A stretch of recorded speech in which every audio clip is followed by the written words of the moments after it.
warahmatullahi wabarakatuh. Perkenalkan, nama saya Amanda Devina dari Prodi Pendidikan Ekonomi, mahasiswi dari Universitas Pancasakti Bekasi, angkatan 2019-2020, dengan mata kuliah Ekonomi Pendidikan.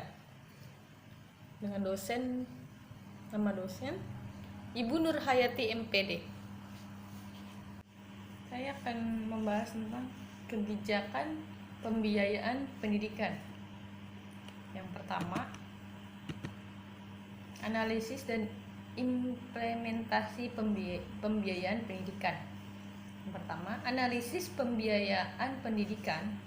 Menurut Supriyoko, pembiayaan pendidikan adalah suatu proses di mana pendapatan dan sumber daya yang tersedia digunakan untuk memformulasikan dan mengoperasionalkan sekolah, tergantung dari kondisi masing-masing negara seperti letak geografis, tingkat pendidikan, kondisi politik pendidikan, ekonomi, dan program pembiayaan pemerintah, serta administrasi sekolah. Secara biaya cost dapat diartikan pengeluaran. Dalam istilah ekonomi, biaya atau pengeluaran dapat berubah uang atau bentuk moneter lainnya. Sedangkan biaya pendidikan merupakan hal yang penting dalam penyelenggaraan pendidikan. Dapat dikatakan bahwa proses pendidikan akan berjalan dengan lancar jika dibarengi dengan biaya yang sesuai. Biaya pendidikan merupakan salah satu komponen masuk instrumental yang sangat penting dalam penyelenggaraan pendidikan di sekolah. Yang ketiga, yang B.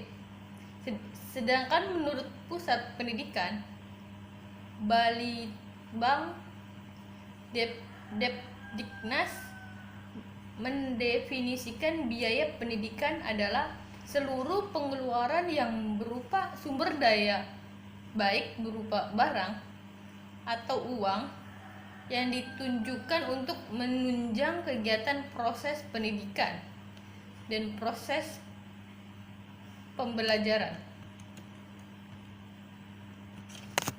Yang B, implementasi perdanan pendidikan. Implementasi itu merupakan tindakan-tindakan yang dilakukan oleh pemerintah untuk mencapai tujuan yang telah ditetapkan dalam suatu keputusan kebijakan. Akan tetapi, pemerintah dalam membuat kebijakan juga harus mengkaji terlebih dahulu apakah kebijakan tersebut dapat memberikan dampak yang buruk atau tidak bagi masyarakat. Hal tersebut bertujuan agar suatu kebijakan tidak bertentangan dengan masyarakat, apalagi sampai merugikan masyarakat. Yang kedua, pemerintah saat ini telah mengimplementasikan dana pendidikan melalui KIP, KJP, beasiswa bidik misi, beasiswa bagi siswa yang di wilayah terluar dan tertinggal, program-program pendidikan yang didistribusikan pada kementerian-kementerian terkait, dan lain-lain. Yang C, kelebihan implementasi pendanaan pendidikan. Yang pertama, biaya operasional, gaji guru, dan gaji karyawan digantung pemerintah. Sekolah hanya mengelola dan menyalurkan. Yang kedua, meringankan beban masyarakat yang kurang mampu dan anak mereka tetap bisa mendapatkan pendidikan dengan layak.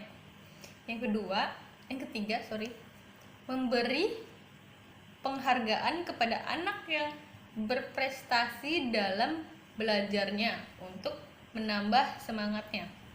Yang keempat, meningkatkan kualitas guru. Dengan adanya sertifikasi diharapkan guru dapat meningkatkan mutu dalam mengejarnya untuk mencapai tujuan pendidikan yang diinginkan. Yang kelima, menunjukkan bahwa pemerintah memang peduli pada kualitas anak bangsa demi masa depan bangsa. Yang keenam, yang terakhir, semua biaya wajib belajar 12 tahun sudah ditanggung oleh pemerintah. Hanya biaya pribadi siswa yang seperti kegiatan luar sekolah ditanggung oleh wali murid. Itu dari saya. Terima kasih. Assalamualaikum warahmatullahi wabarakatuh.